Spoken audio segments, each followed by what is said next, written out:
Hi guys, welcome back to another episode of Soulful Feast, bite-sized information to nourish your body, mind, and spirit. I'm your host, Stephanie Zubiri, and welcome back for those who are regular listeners. Thank you so much. And for those who are new, welcome. I hope you enjoyed this episode. This is another solo episode. And if you do like it and you do resonate, don't forget to like, subscribe, and share it with someone else who might need the message as well. So today, what am I going to talk about? I want to talk about redefining 40, liberation, limitations, and living life fully. So I just turned 40 last November, and it's really funny because, 40 seems like such a big milestone number. It feels really grown up. Like you're really an adult, like although 30 is an adult and they say 18 is an adult, but like 40 parang, wow, matanda ka na talaga. You're like a grown up, right? When you look at the TV shows that we used to watch as a kid and you remember Home Alone. I'm sure everyone watched Home Alone. Like the parents of Macaulay Culkin in Home Alone, of Kevin, were in their 40s and parang if you're a child of the 80s and 90s, like 40 looked so old, right? But, there's really something so special and magical about turning 40. And there's a lot of things that are happening also in parallel. Something that they don't tell you about being 40, especially as a woman, is that it can be so liberating where your soul is dancing and you feel so fully aligned with who you are because you finally know who you are and you feel so liberated. But your body feels like it's trudging through mud. Like parang, like every morning I'm waking up. Like, why is this so exhausting? So I kind of want to explore what I'm feeling right now. And if any of you guys out there are feeling kind of the same, right? It's like mixed reviews. Like, yay, I'm 40. And then it's also like, I'm 40. So, first, it comes with a high. I think one of the things that I'm so grateful for is I really feel the best I've ever felt inside. There's like this emotional and spiritual bloom. Like I don't feel like I have to be anybody else but myself. And even the idea that I have of myself, I allow it to change from time to time. Like there are days that I feel more introverted and I just embrace that. There are days I'm more extroverted or I'm feeling sexier and I embrace that. I don't hold myself to a specific standard and kind of just honor the authenticity of my journey every day and how I feel, how I want to look, how I want to dress. I've 100% let go of people pleasing. I think almost all of my life, especially as an Asian Filipino woman who is like the youngest child who, and a daughter, like there was just so much of me that was really about outward validation. And I've kind of let go of that and just really feel good about myself inside and check my inner voice. Am I doing what I'm doing for myself and out of love and out of purpose and not because I want like applause or approval from other people. And, also having a lot of healthy boundaries is really important to me. And I feel like I've been able to assert that in a kind and gentle but very firm way, which means that like my energy has been so much better. And I take the space that I need when I need it, like when I'm feeling sick or down or going through a tough time. I allow myself to kind of sit in it until I feel better. And I think that's, not something that I would allow myself to do before. And then one of the most amazing things about turning 40 was kind of reconnecting with my wild woman, my intuitive self. I trust my intuition more. I've deepened this innate spirituality in me. I really listen to my heart and listen to my body in a way that like, how do I react? What are my initial reactions? Like I've really gotten to know myself and trust my intuition much more and trust the universe that, whatever's supposed to unfold is really meant to unfold. What's supposed to come to me is meant to come to me, and it will. So there's a lot less pressure and rat racing and chasing after things. Um, and that's really major because I think I spent a lot of my 30s kind of like chasing after goals and ideals. Like I remember telling a friend, like, I need to have a baby before I turn 30. Like, it's got to be out by 29. Like, push out the baby by 29 because I want to be like a yummy mommy. Like, that's such a dumb goal. Like, although in hindsight, it was easier for my body to recover after, but it's like, who sets like goals like that? It's just unrealistic. It should unfold when it's supposed to. I also had like specific goals about writing a book. I needed to publish a book by this time. I had like ideas of what I wanted to be known for or what I wanted to do and how my life is supposed to look like. And when things kind of all fell apart, like there's kind of like an emptiness behind it, right? Like now I do things because it makes me feel good and not because of the recognition or the timelines I placed on myself. I do things because there's a purpose and a fulfillment. One of the things that I really love that I actually don't really advertise a lot, but I do have some regular one-on-one Reiki and energy work clients. And I love my quiet time with them. And I always trust that the right people find me when they need me.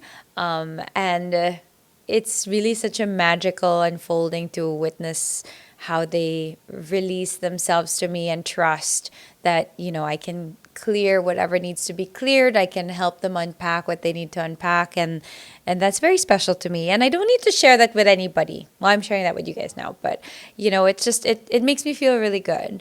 And yeah, lots of things like that I do for myself and things like the Chalky book that I released, Chalky the Chameleon. If you guys haven't heard of it, please pick it up. It's in Fully Booked and Fully Booked online. It's a story about a chameleon who has no color and goes on this great big adventure to find the rainbow inside him. Illustrated by Vico Cham, an artist on the spectrum. And it celebrates neurodiversity, but most importantly, trying to find the magic we've lost inside, right? And yeah, that's how I feel in my 40s. I found the rainbow inside me. But, like hormones kick in. And your body doesn't feel as great. Well, like my body doesn't feel as great. There's a huge physical contrast. Parang I woke up one day and it's just like every day I'm so freaking tired. Like I'm just tired. I wake up tired. And you know me, I love my wellnessy stuff. I lead a pretty healthy lifestyle. I eat very clean. I don't really drink as much. I've really narrowed down like to maybe once a week having a nice glass of wine with a meal. I do my regular exercise and my meditation practices. But like, my goodness, like the aches and pains in places in my body that I did not know existed, like where is all of that coming from? And it's overwhelming. And to really kind of, I don't feel like my inside matches the outside, if that makes any sense. Like the way I feel inside, like the goodness in my heart, the peace I feel in my heart, all the love, all the like kindness and compassion and energy and abundance and manifestation and all the good shit that I feel inside, I don't feel like my body matches that. Or at least I didn't. And I'm really trying to change that. There's a real reality for women that I think men are fortunate, I guess, in many ways to not experience it. But then we're also fortunate for those who can to experience the miracle of giving birth. And there's so many other beautiful things about being a woman. But just this up and down of hormones is difficult. And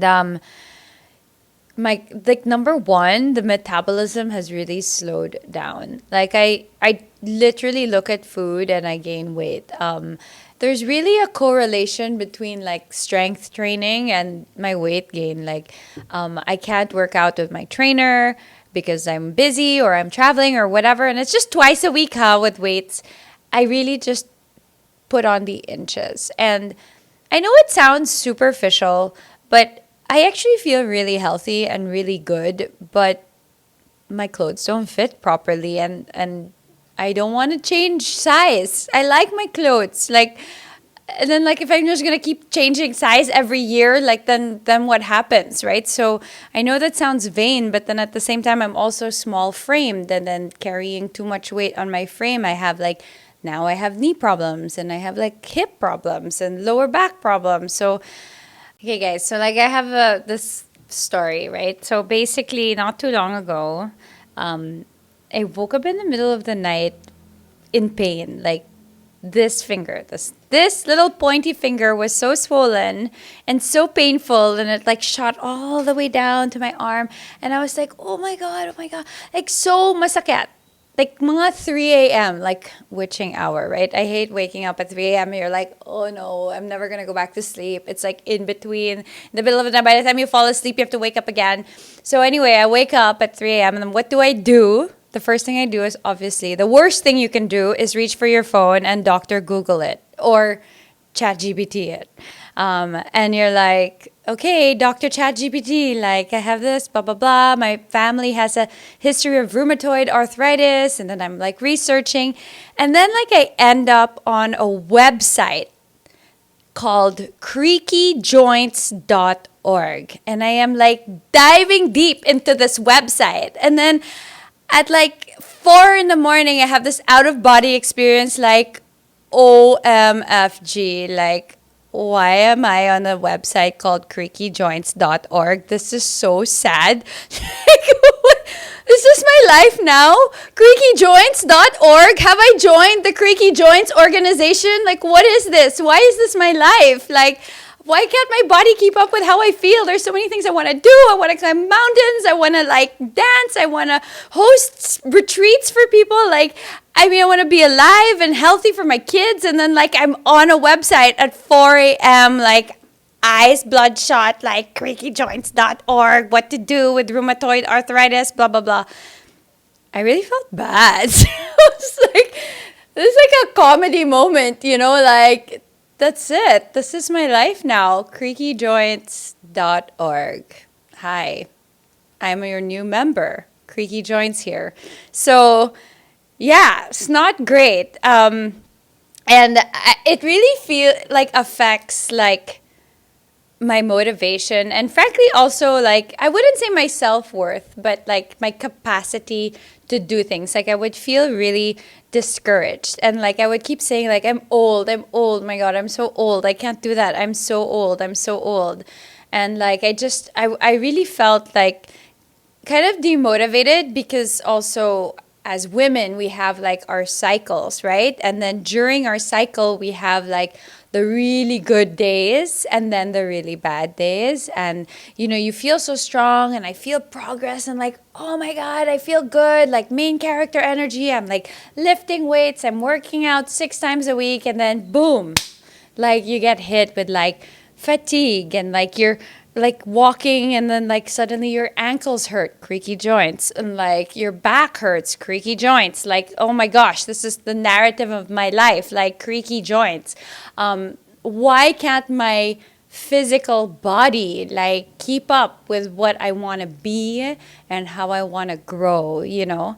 And yeah, I would, to be honest, like last week, like I was just kind of in a bit of a hormonal spiral, and I was so excited to pack for the summer. So I was like bringing out all my summer dresses last weekend that like I love wearing in Canada, those little like pretty floral dresses, and started trying them on, and 1/3 of them wouldn't fit my butt. Like just, I was really sad. Like I actually cried. And then I felt bad for crying, because it felt like it's bad to cry about something so superficial.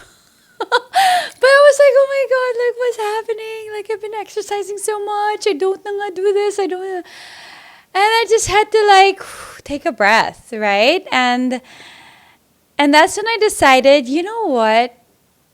I'm just going to stop saying I'm old.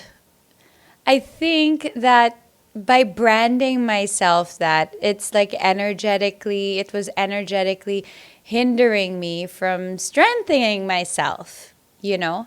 And I decided to like choose a whole new narrative for me. So it's just new. So, check in with me like a couple months from now at 41. Let's see how I feel. But I'm hoping, hey, I'm not creaky joints anymore. So please watch the episode with Kim King because Kim King Wellness, her like gut elixir with turmeric and like ginger and pepper and lemon, like I swear to you after like 2 weeks of taking it, creaky joints no more.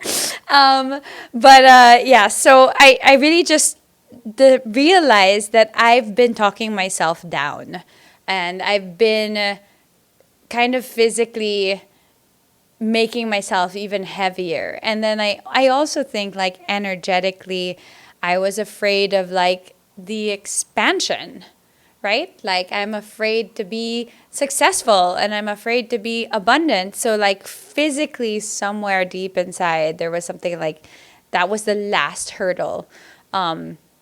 So yeah, so last weekend after like crying like an idiot over like, I mean, it's real. I'm sure you guys have cried over clothes not fitting before. I mean, we all have. Let's face it. Like it doesn't it's not that superficial because it's like there is definitely a frustration no matter what size you are.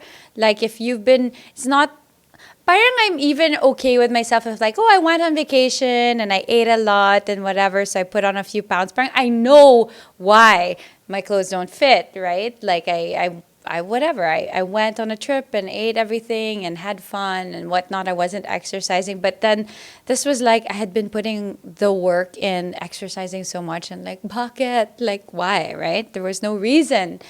But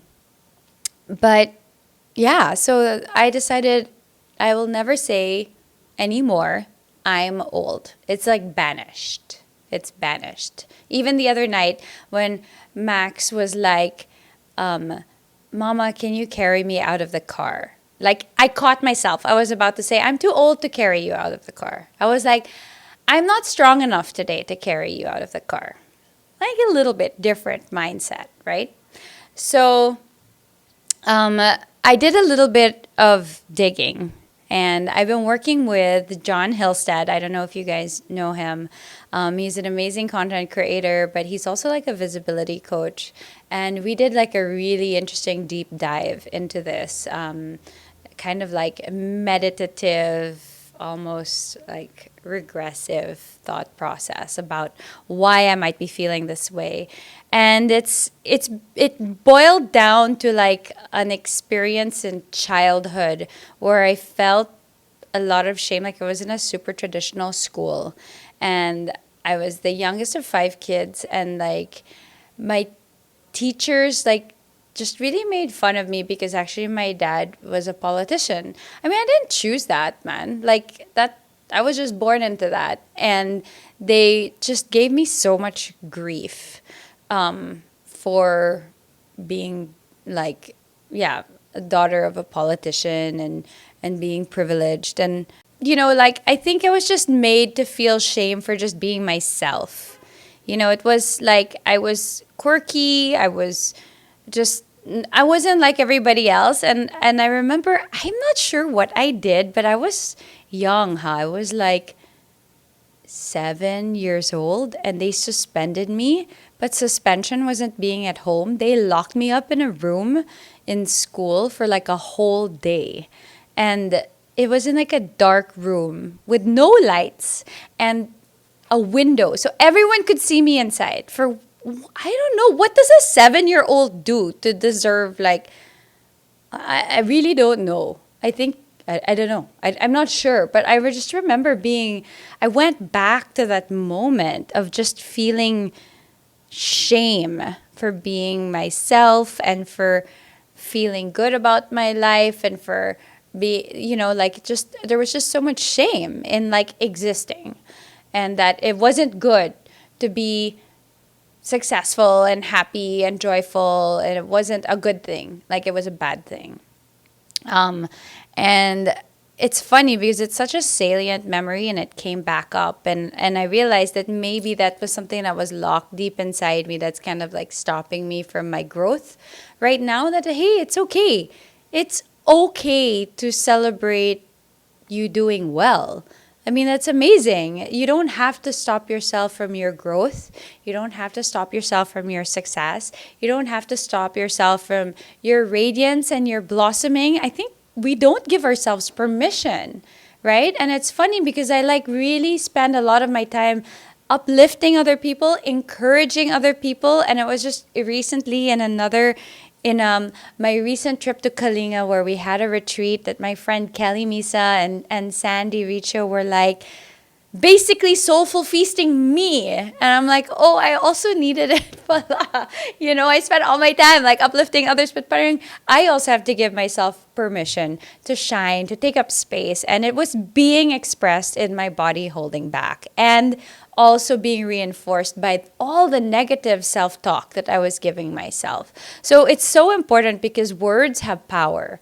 Words have just this inherent vibration to it, an inherent quality, which is why mantras are so powerful, songs are so powerful, because words have power. And if you keep telling yourself, like I was, I'm old, I'm so old, I'm too old, I'm so old, then of course your body will also react that way. So today I'm changing that narrative. Like, I realized, and I came back to a podcast that I had with Nicole Anderson, where she said she heard this quote, "You'll never be as young as you are today." And when she said it at that time, it actually made me sad. But today, that makes me feel good. That means that today I have like all the possibilities, so much more than any other day. So every day you're the youngest you're ever going to be, and that's amazing, and you should really live your life to the fullest. And yeah, so let's see if I'm still no longer part of creakyjoints.org in like a couple of months. But aging doesn't have to be, I mean, it's a difficult process because you have to go through your own integration of it. What does it mean to you? What does it feel like for you? There's this spiritual, emotional, and mental maturity, and then also professional maturity, relationship maturity, but then there's also this physical aspect. And fortunately, more and more women are talking about the physical aspect, and you're not alone. And there's so much support out there, and what you can do in being proactive about your health and feeling good about yourself. I was thinking about this. What do I want to tell my future self when I turn 50? Nako, tagal pa nun, 50. Well, I think 50 is a reason that's why it's called the golden years, and people are like, oh my god, I'm a golden girl now, right? And actually golden girls were actually in their 40s. Blanche is 46, right? But like, there's a reason why it's the golden era, because maybe you are like fully radiant. And nowadays, with what we know about our bodies and our health, we can actually empower ourselves to be that. And that starts with believing that we can. And as a Reiki practitioner, there's really this energetic impact at a cellular level of the energy we give ourselves as well. So let's try to shift that and celebrate the now, even as things change, right? So, how do I want to close this? I think I just want to tell myself and all of you out there that it's okay to feel conflicted, that sometimes we don't feel 100%. Actually, oftentimes we don't feel 100%, but to give ourselves that compassion and to be our own cheerleader. Because you know how it's the biggest learning that I had this month was I just spent so much of the last few months like cheering other people on that I forgot to cheer myself on. And it makes such a big impact when you do. And if we can be our own cheerleaders, like, what changes can we make in the world? How can we best express ourselves? And if you want to think a little bit more about this today, maybe here's like a little journal prompt for you guys to do. So think about this. What story am I ready to release about aging? And what truth am I ready to reclaim? So that's really interesting. What story am I ready to release about aging, and what truth am I ready to claim? Because at the end of the day, your life is yours. And you see so many inspiring stories of people who've changed their health, their life, even in their 60s. My gosh, I follow all these like grandmas on Instagram who at like 60 started lifting weights, and they're so fit and can do pull-ups. It's amazing. So it's really all about the mind and the heart and the energy you give yourself. And then you can also maybe write a letter, to yourself, like your 20-year-old self, about what 40 means for you, and then you can appreciate with gratitude where you are today. So maybe we can just do a little quick meditation, a little quick affirmation for all of us. And kind of, let's start by beginning with a short breath, like a long, slow, steady breath. Inhale and exhale. And let's place a hand over our heart and ask ourselves, what does our body honor for us? What can we say thank you to our body for carrying us through up until this point in our lives? And what beautiful magic can you make with your body today? So give yourself thanks. Say, I love you. I love my body for the miracle that it is. And I love myself for the miracle that I am. Yeah, there you go. You are a miracle. I'm going to believe that I am too. Thanks for joining me on Soulful Feast. Don't forget, connect with me at Stephanie Zubiri and at Soulful Feast, and we'd love to hear from you. Comment below. Are you going through the same things? What are you feeling like right now? Was this helpful to you? Or any advice for me? No more creaky joints. See you on the next episode of Soulful Feast. Bite-sized information